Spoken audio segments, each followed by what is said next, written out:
బిస్మిల్లా ఔజుబిల్లాహి మినష్ షైతానిర్ రజీం బిస్మిల్లాహిర్ రహమానిర్ రహీం. శాపగ్రస్తుడైన సైతాన్ బారి నుంచి సృష్టికర్తన అల్లాహ్ అల్లాహ్కు సాయాన్ని రక్షణ వేడుకుంటూ ఉన్నాను. ఆమెన్. అల్లాహ్ ప్రవక్త ముహమ్మద్ సల్లల్లాహు అలైహి వసల్లం పైన శాంతి సేవకులు కురిపించండి వల్ల ఆమెన్. ఖురాన్లోని 12వ సూర యూసుఫ్ సూర. అవతరణ మక్కాలో ఆయతులు 111. అరబ్బీలో ఉన్నటువంటి ఖురాన్ గ్రంథాన్ని తెలుగులో ఉన్నట్లుగా చదువుకుంటూ ఉన్నాము. ముందుగా అపార కరుణామయుడు పరమ కృపాశీలుడైన అల్లా పేరుతో ప్రారంభం. మొదటి వాక్యం నుంచి అలిఫ్ లామ్ రా. ఇవి స్పష్టమైన గ్రంథ వాక్యాలు, ఖురాన్ వాక్యాలు. మీరు అర్థం చేసుకునేందుకు గాను మేము దీనిని అరబీ ఖురానుగా అవతరింపజేసాము. ఓ ప్రవక్త, మేము నీ వద్దకు వహీ ద్వారా ఈ ఖురానును పంపి దీని ద్వారా అత్యుత్తమమైన గాథలను నీకు చెబుతూ ఉన్నాము.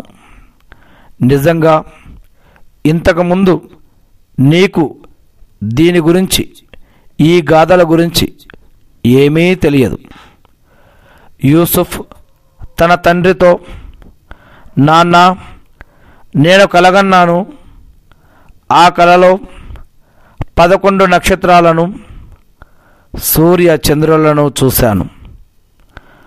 అవి నాకు సాష్టాంగ ప్రణామం చేస్తున్నట్లు కనిపించాయి అని చెప్పినప్పుడు, నా ముద్దుల బాబు, నువ్వు కన్న కలను గురించి నీ సోదరులకు మాత్రం చెప్పకురా.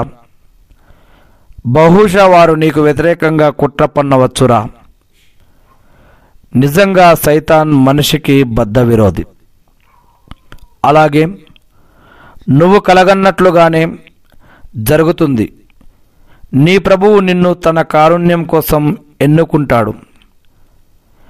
నీకు విషయాల లోతును అందుకునే విద్యను, లేక స్వప్నాల కలల సారాంశాన్ని గ్రహించే జ్ఞానాన్ని కూడా నేర్పుతాడు.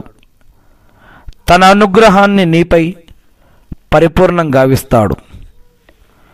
యాకోబు సంతానాన్ని కూడా అనుగ్రహిస్తాడు.